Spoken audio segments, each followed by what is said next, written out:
old guy with the bald head. Me, the old guy with the bald head. Help the old guy with the bald head. So like, for me, my first year, yes, it was more so, for one, finding out how I'm gonna survive. What does you mean by survive? What does that mean? Survive like, mean what? Okay, for one, I love to eat. Okay. And I love to eat good food. So that food that they got is terrible. So how do you get food in because any other food would be called contrabands, right? I mean, you got commissary. Okay. You got commissary or canteen, whatever, some people call it. That's people put money on your account. Oh, so inside the prison, we have commissary and canteens like any place else. So it's like, you're in prison, so you're going to get this. This is what you're going to get to eat. Yeah. It's almost like free and reduced lunch. You're going to get this. You're entitled to this. But if you want Starbucks or you want Panera Bread or something like that, you go to the canteen if you have your own money to pay for additional things or eat better food. Yeah. What happened to the person who can't afford it? It depends on what type of person it is. You might have that person that's hungry and he may take it, or you might have that person that may ask, or you may have that person that may do something to get it. But it's all type of. So here we are. I'm just saying. You're rich and I'm poor, so I'm eating the low level stuff. I mean, it's all low level, but in there. Yes. In the ranking order, you eating the good stuff. You coming back with the cake and ice cream. You coming back with the ice cream. You got the stuff cake, smelling good. I'm looking at you like, yo, brah. So really, the currency in prison may not always be money. It could be food. Food could be currency. Yeah. Okay, so a bag of potato chips. What's a bag of potato chips worth? 36 cents. So people may not know stocks and bonds and the stock market, but people understand what's the most valuable commodity as relate to food in prison that's being traded. All right, look, I'm gonna tell you like this. At some point in time, my mother lost her job when I was in prison. She got fired from United Healthcare. She'd been working there over 10 years straight, faithfully. So I told her, I said, hey, look, I'm good. And I never told her this neither. Well, you get ready to tell everybody. You get ready to tell 1 million people. But look, this is what I did, right? So don't say anything that violates you. Because I understand that you're still on probation, right, or parole. No. I'm on parole. Okay. No, it's nothing bad. Okay. But it's just a way to eat. So, all right. It's called the store. The store? Yeah, the store. Okay. So, in my cell, if my mom had a chance to send me some money, yes, or if I had a chance to like stack up some money on my account, yes, I stack up like $60 to like $75 on my account. Okay. I get like 2 or 3 boxes of soups, which 24 come in there in a pack. So I get like 3 boxes of soups. I get everything in bulk, and I make the commissary. Yeah, from the commissary, from their store. Okay. But this the juice store right here. This is my store. The juice store. Okay, juice. So if people that did have money or whatever like that, I would give them a soup, but you got to give me 2 soups back. Wow. So a can of soup. Nah, it's not a can. It's the. Oh, okay. I don't know nothing. I never been to prison. I'm sorry. I never been to prison. I'm sorry. It's soup. It's not a can or like that. It's like a bag of soup, like dry soup, like dry. Okay. If it was a can soup, you know how many people would be making all types of weapons out of that can. I don't know. You got to put the hat back on. I got to put the hat back on. Because see, I never been to prison, so I don't know that a soup can is a weapon. You're absolutely right. I don't know. People make weapons out of a bed spring. Wow. Okay. Yeah. So soup without a can. Yeah, soup without a can. All right. So I would get everything in bulk, like how you go to Sam's Club. Yeah, okay. I wouldn't get nothing to drink. Maybe like juice packets. Yeah. Or like waters or something like that, like a box of water or whatever. Yeah. and I just give out. All right, well, such and such owe me. So you keep the tallies. So you got inventory, tallies, all that good stuff. Yeah. Okay. And that's how I eat. And but at the same time, that's another way to build that. And if a person was like $35 or $40 in debt, but they gonna click, clicking mean they gonna click that money. Okay, so they're gonna pay you back. Yeah, they're gonna pay off their debt. They're gonna pay off their debt. Yeah, it's just they got it set up to they only get paid maybe like once or twice a month or whatever. How do you mean they get paid? They're in prison. How do you get paid in prison? I mean, it's one of them type of people. They family send them like got you. Okay, X amount of money once or twice a month to last them throughout the. You know what I'm saying? Okay, so those type of people, you got credit. Okay, so we got credit in prison now. So what makes my credit good in prison? I know out here I got a credit score. So in prison, do I have a credit score also? Yeah, but it's not it's not numerical. So entrepreneurism. Yeah. Or hustling. Yeah. Okay. So how did you learn that? I mean, it's just being in a box, for so long. Wow. You know what I'm saying? Then your mom really can't send you money like that, and your cousin sending you money too, as much as he can. But it's not as much as it was when mom was sending it to you. So it's like at some point in time, like you got to figure out a plan to eat in here. Because I mean, they feeding you, but they not really feeding you. I mean, what you want. Right. So that's why I say you got to go back to that survival mode. You might have to eat that. You might have to bust down the chicken, that they give you.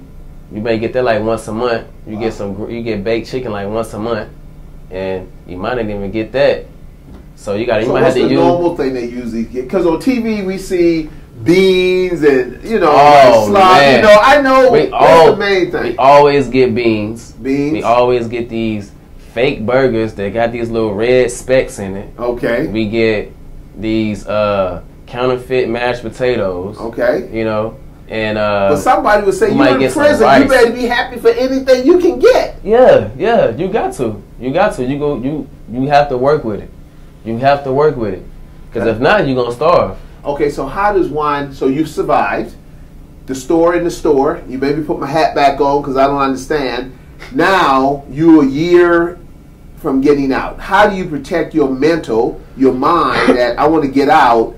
And some other guys in there who got life, or they getting out for a while, they don't like you, so they're gonna try to get you violated and all this kind of stuff. Your time. When I say violated, meaning your time. So you don't get out when you're supposed to get out, you get more time. How did you handle all that? Because it looked like if I'm ready to get out and I'm ready to get out, but my enemy's like, man, I don't like Odell, so I'm gonna set him up or do something, or I'm gonna go to the CO, correction officer, or something. How do you handle all that? And have you ever seen that happen before? Yeah. More so like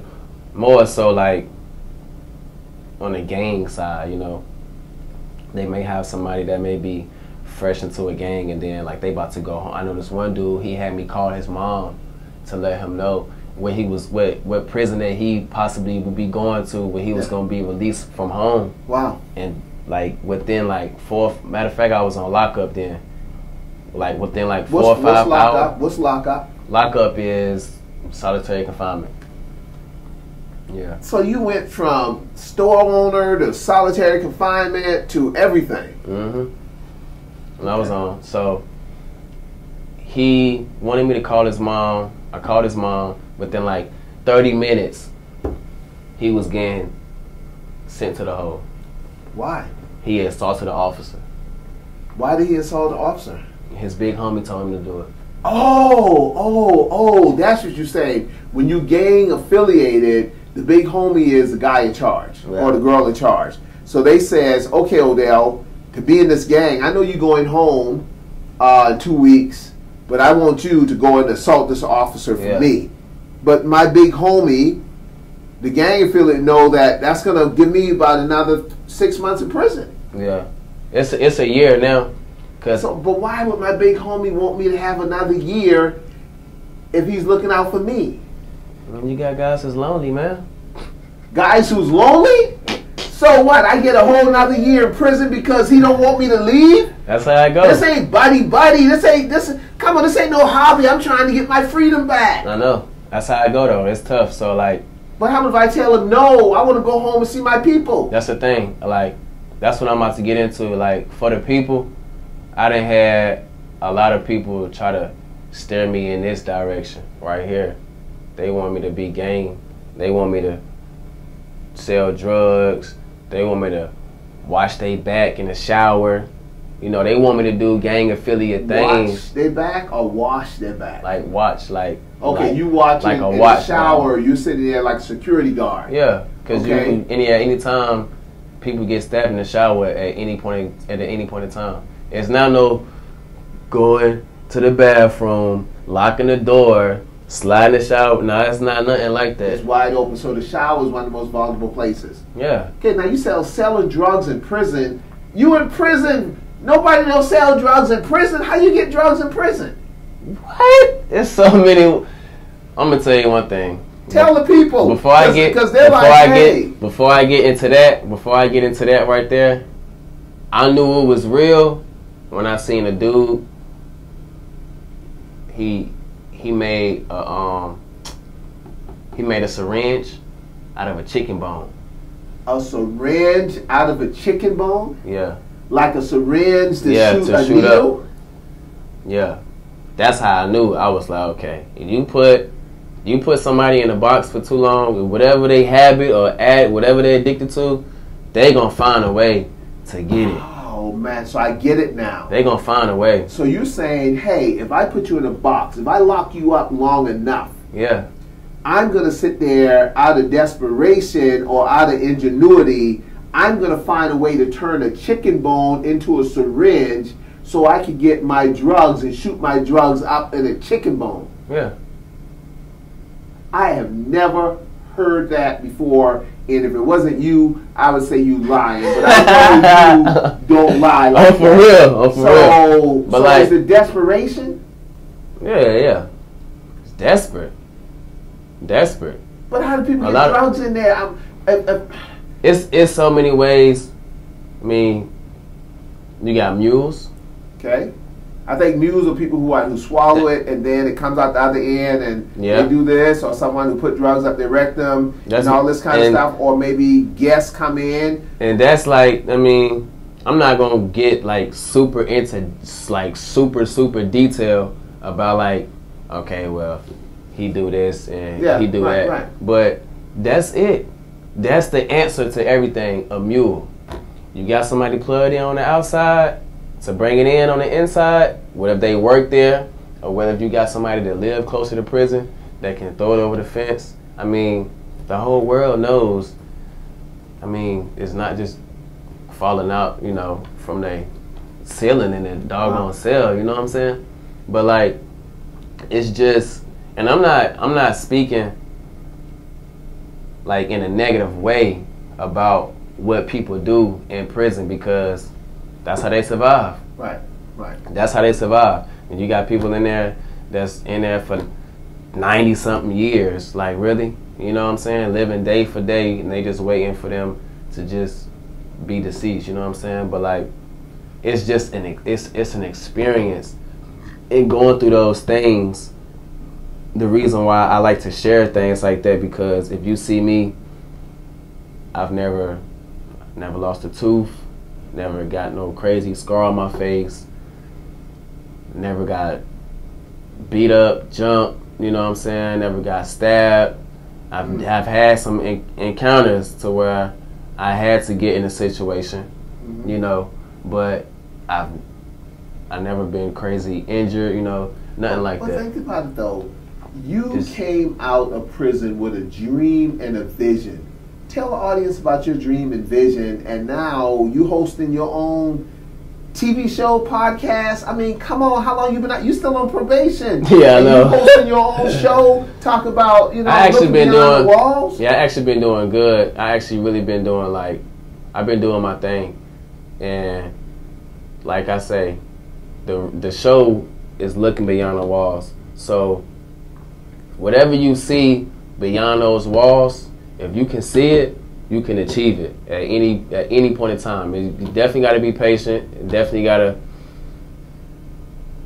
be yourself too. Definitely got to be yourself too. Can't be an imposter. But so my dream is in the making. But my dream is to be a professional videographer, photographer, film editing. Like, that's my dream. What I see beyond the camera, inside the lens, what I see that's outside the cup of water, not inside it. We know inside the cup of water is water, but what I see outside the cup is deep, it's different. Powerful. That's powerful, so man. It's like, I know what I want, so I've tried to find some resources to help me get what I want, and that's what I'm doing now. So We know you're not looking at the cup of water, you're looking beyond the water, because you know what's inside the cup is water. yeah. Where did you get that from, man? That's deep. Literally, I just came up with that. Literally, you just came up with that. Literally. But you're a smart, intelligent Yeah. guy. Some viewer would say you don't belong in prison. Yeah, I hear that a lot. Like, a lot of people that I've come across, and like, if I talk to them or whatever like that, or eventually if we build some type of relationship, they'll be like, I would have never thought you ever been in prison before. Or like, especially if I'm working a job and I really gotta eventually tell them, like, look, I gotta go see my parole officer. Wow.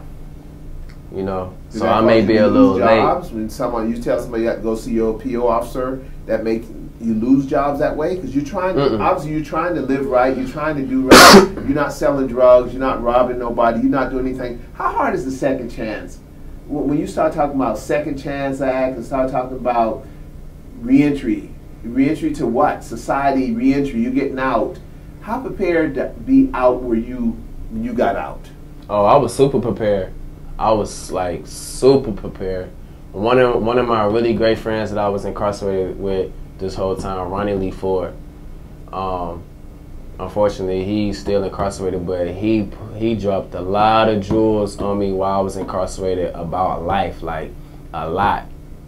And as you can see, I haven't caught no charges.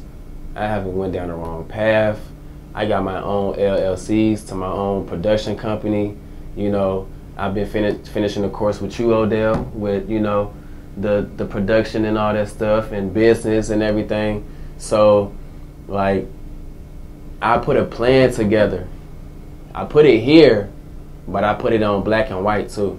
How long was it up there? Can I take my hat off, please? Yeah, let's see it. How long was it up here? Because all I knew was, here's this young guy calling me, emailing me about, I need to be trained in videography. I know you used to do it. I need it. And I tried to blow you off, but you just kept calling and emailing, texting, and all this kind of stuff. So when did all this get in your head, man? It's like, it's been something that I wanted to do forever. Like, forever. But why me? It's just, hey, the only reason I called you is because, for one, in prison, Ford always talked about you, how good of a person you is, how down to earth you are, how you always come through, you always stand on your word, and if you can't do something, you can't do it. If you can, you can. You just that type of person. So that's for one. I heard that. For two, when I went through the soft skills program with Miss Lovett, she had me on speaker, and your voicemail came up, and I remember Reverend Odell Cleveland from Ford saying it so many times. He always would say your name, your whole name. He always would say it. So I remembered it. But y'all in prison. Yeah. And that's how many years before you got out?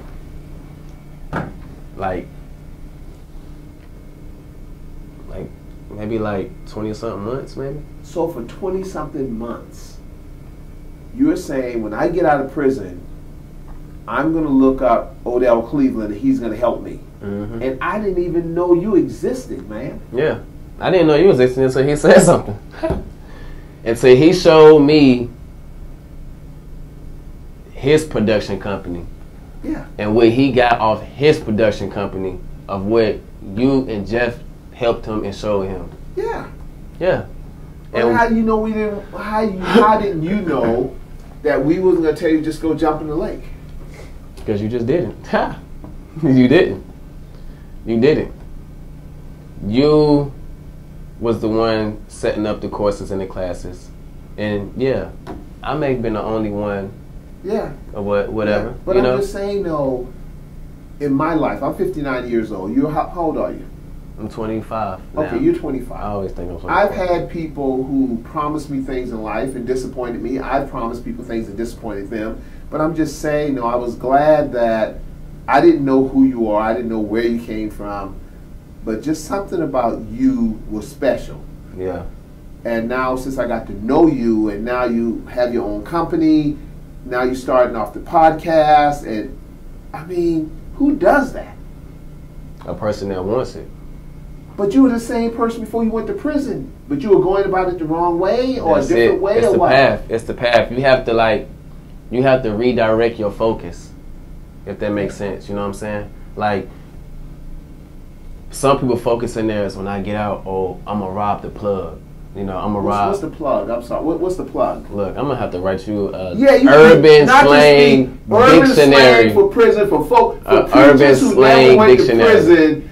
What's the plug? What's the plug? But I ain't the only one. Some of your audience probably never heard that. When I get out of prison, I'm gonna rob the plug.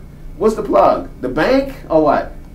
The club? What's that? What's that over there? It's a. Oh, we gonna make it make sense. Okay, that's a source. That's a source. That's a source, right? Yes. That's the source. So when I get out of prison, I'm gonna go rob the source that has money. Exactly. So the plug is anything that has a source. Exactly. It might be a store, it might be a club, it might be the bank, it might be the armored car. It's where the most is at. This is where it's where is the X amount at, But you're not trying to rob the plug. You working hard, struggling all day, doing what you need to do, doing what everybody who's committed to help you ask you to do.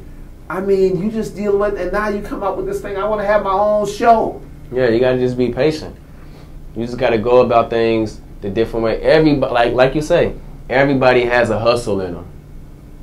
Well, if it's a good hustle, or it might be a bad hustle. Right. But you gotta take that hustle and make something out of it. You know what I'm saying? Like, even when we first met, you said, hey, look, we're gonna do this production thing, but while we're doing this production thing, I'm gonna teach you how to be able to make money doing it the same, right. doing this, right. We gotta make something out of it. You just can't be going out here just doing stuff because my thing to you, my commitment to you, if you were willing, I would be willing to train you and teach you and help connect you with my network to how do you make money legally. Right, exactly. Legally. Mm-hmm. Because I believe that as a older person in the community, that especially as a black male to another young black male getting out of prison, that I have to plant trees that I know shade I'll never sit under. Right. And I have to build a bridge, not for me, but for those who come behind me. Mm-hmm. Because if somebody doesn't reach out and help you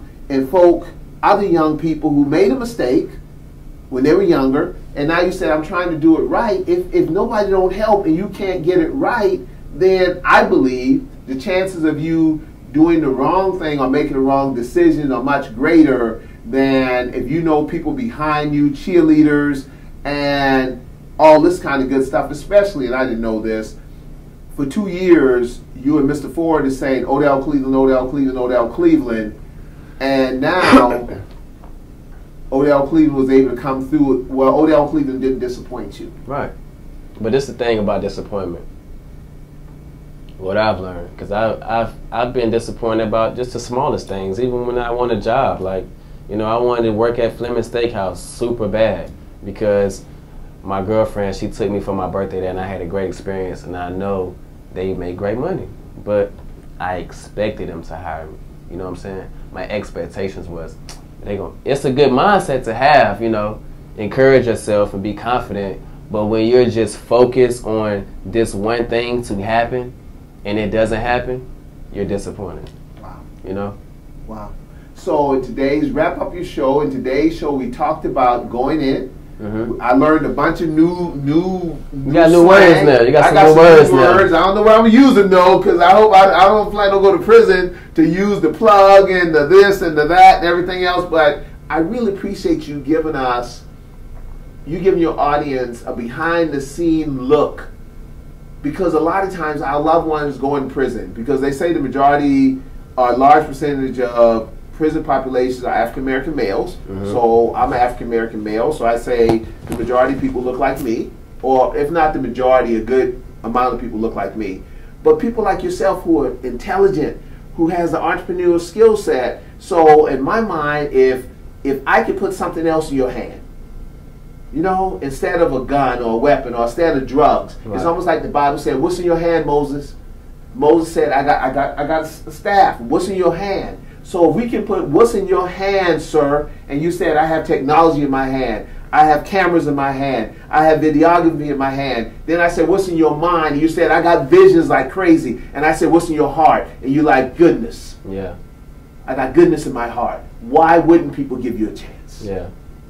But, yeah, when people see that in you, they don't mind giving you a chance, especially if you keep continuing the goodness, you know? Gotcha. But when people see that you, okay, I helped you out, I got you here, and then you went back 10 steps, so you must not want, you know, and that's what, it makes it hard sometimes because some people really want to help people, but they don't want to take the chance, invest their time and money because of what has happened previously. So can you wrap this up and tell your audience, invite them for next week? Next week, I invite you guys with me and Odell Cleveland, and we're definitely going to talk on Looking Beyond the Walls about people wanting to get the help, people looking for the help, and how to reach out to get that help, so how to grasp that help. So we definitely see you, and thank you for watching, thank you for listening.